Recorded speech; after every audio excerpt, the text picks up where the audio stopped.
कहा, सरकार हमने सुना आप घर से निकाल दिया गया आपको और आप वन में आए।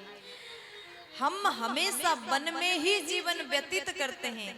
अगर आपको किसी भी जानवर से भय हो जाए ना तो हमको याद करिएगा, हम आपकी रक्षा करेंगे। कौन बोल रहे हैं? कोल भील बोल रहे हैं। बस इतना ही नहीं, वो बोले कि आप हमको अपना ही समझ लीजिएगा, आप हमें परिवार मानिएगा। जैसे उन्होंने ऐसा कहा, राम जी अत्यंत प्रेम में आनंदित हो जाते हैं। भगवान का स्वभाव ऐसा ही है। अगर उनसे मिलने के लिए बड़े बड़े लोग आए तो भी अच्छे से मिलते हैं, और छोटे छोटे लोग आए उनसे भी बड़े प्रेम से मिलते हैं। राम प्रेम के मूर्ति हैं। इसलिए बाबा कह रहे हैं, राम ही केवल प्रेमो प्यारा। राम ही केवल प्रेम प्यारा। राम ही केवल प्रेमो प्यारा।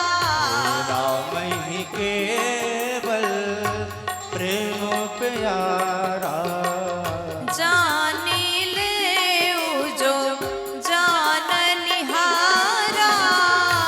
जान ले जो जान निहारा। जानी ले जो जान निहारा।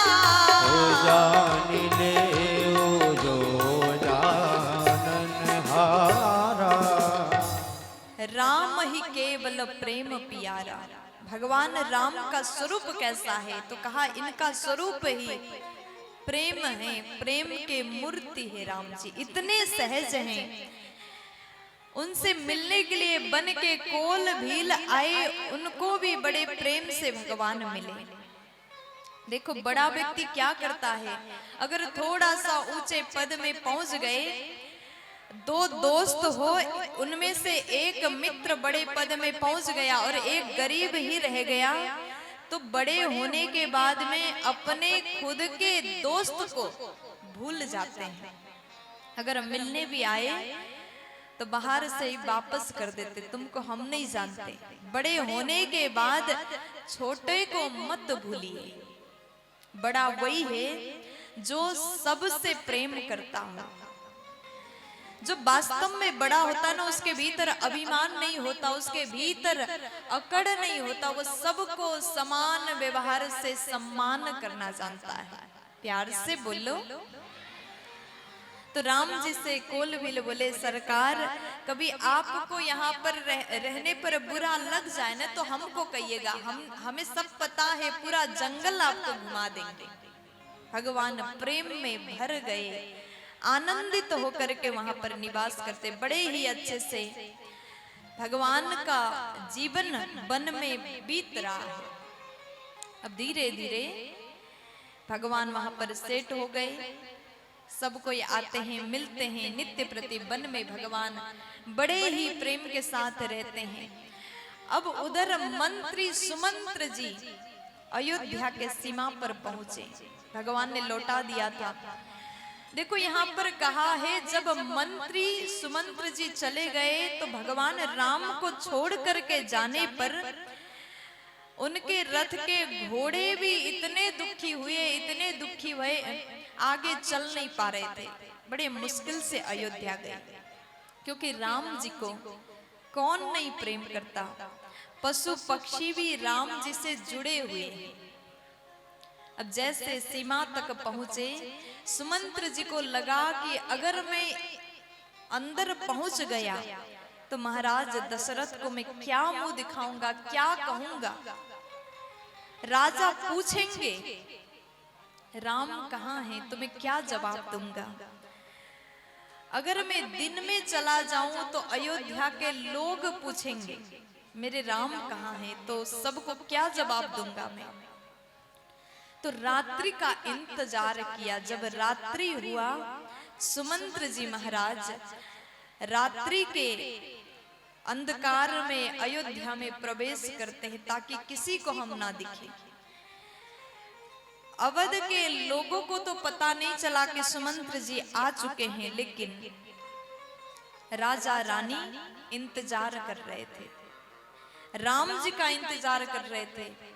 जैसे सुमंत्र को कौशल्या माता ने देख लिया, इस समय मैया कौशल्या दशरथ जी के कक्ष में, जब से राम जी गए, जल के बिन मछली जिस प्रकार तड़पता है ना, उसी तड़पन के साथ में महाराज इंतजार कर रहे हैं, मेरे राम कब आएगा, मेरा राम कब आएगा मुझसे मिलने। उनको एक आस है, हो सकता है राम जी वापस लौट करके आ जाए। मैंने कहा है, मंत्री सुमंत्र को मैंने कहा था 4 दिन वन घुमा करके मेरे पुत्र को, मेरे बच्चों को वापस ले आना। और आते ही मंत्री ने जैसे महाराज को देखा, महाराज शिथिल अवस्था में बिस्तर में पड़े हैं, जैसे शरीर से प्राण निकल गया हो, ऐसे अवस्था में केवल प्राण बचा हुआ है महाराज दशरथ जी का। जैसे सुमंत्र आकर के जय जीव कहा, सुनते ही महाराज ने सुमंत्र जी का आवाज सुनकर के तुरंत उठ गए और कहा, बताओ मंत्री, बताइए न सुमंत्र जी, मेरे राम कहाँ हैं, साथ में लेकर के आए हो ना। लेकिन आज सुमंत्र जी के मुंह से बाणी नहीं निकल रहा है। दशरथ जी को मैं कैसे कह दूं कि उनका बेटा राम जी, लखन जी और जानकी जी को हम साथ लेकर के नहीं आए। अपने सिर को नीचे की ओर किया और कहा कि महाराज, आप तो जानते हैं, आप सब कुछ समझ रहे हैं, आप रघुकुल के सूर्य हैं, आप सर्वथा धर्म को पालन करने वाले हैं, और आपके पुत्र धर्म को कैसे छोड़ देंगे। मुझे पता है कि आप अपने राम के स्वभाव को बड़े अच्छे से जानते हैं महाराज। मैंने कहा था आप वापस चलिए, लेकिन भगवान राम ने साफ मना कर दिए, और छोटे भैया लखन जी ने आपके बारे में कड़वा वचन कहा, जितनी बातें हैं सब सुना दिया। लखन जी ने थोड़ा रुष्ट होकर के अपने पिता के प्रति कुछ बोला था। राम जी ने कहा था कि सुमंत्र जी, मेरे पिताजी को ये वाला बात मत बताना, लेकिन अच्छे सेवक का धर्म है, अगर कोई अपने स्वामी के प्रति अच्छा बोल रहा है तो वो भी बता दो, अगर कोई बुरा कह रहा हो तो वो भी बता दो, यही सेवक का धर्म है।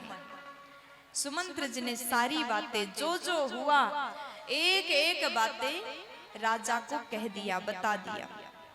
अब उसके बाद जैसे सुन लिया कि राम जी नहीं आए, राजा ने कहा कि राम के बिन आज 6 दिन बीत गए, मैंने 6 दिन तक कैसे जीवित रहा, राम के बिन मैं दशरथ 6 दिन तक कैसे जीवित रह सकता हूँ।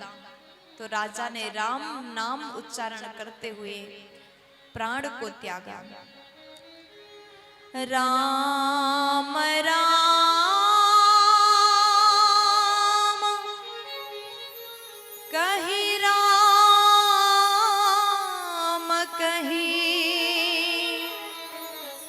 राम राम कही, राम तनु परिहरी रघुबरा बिराह,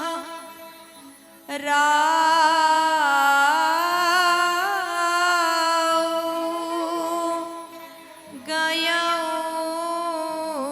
सुरधाम, राम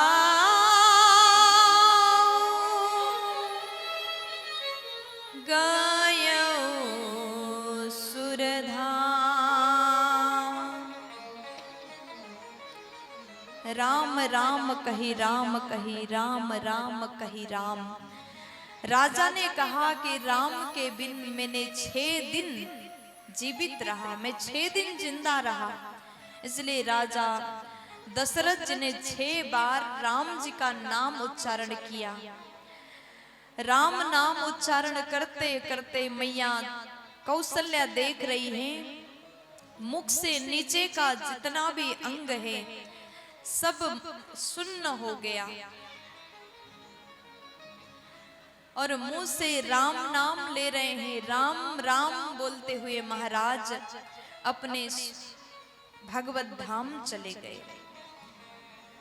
रानियों ने जैसे देखा समस्त रानियां रोने लगी, समस्त अयोध्या रोने लगा।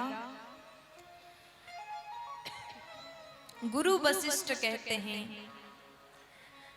महाराज दशरथ धन्य हैं। राजा दशरथ जब तक जीवित रहे राम जी से प्रेम करते रहे और मरते समय में भी मुंह से राम नाम निकलना बहुत बड़ी बात है। राजा ने अपना जीवन और मरण दोनों को सफल कर लिया, भगवत धाम चले गए। इतने बड़े महाराज चक्रवर्ती उस समय भरत जी महाराज और छोटे भैया शत्रुघ्न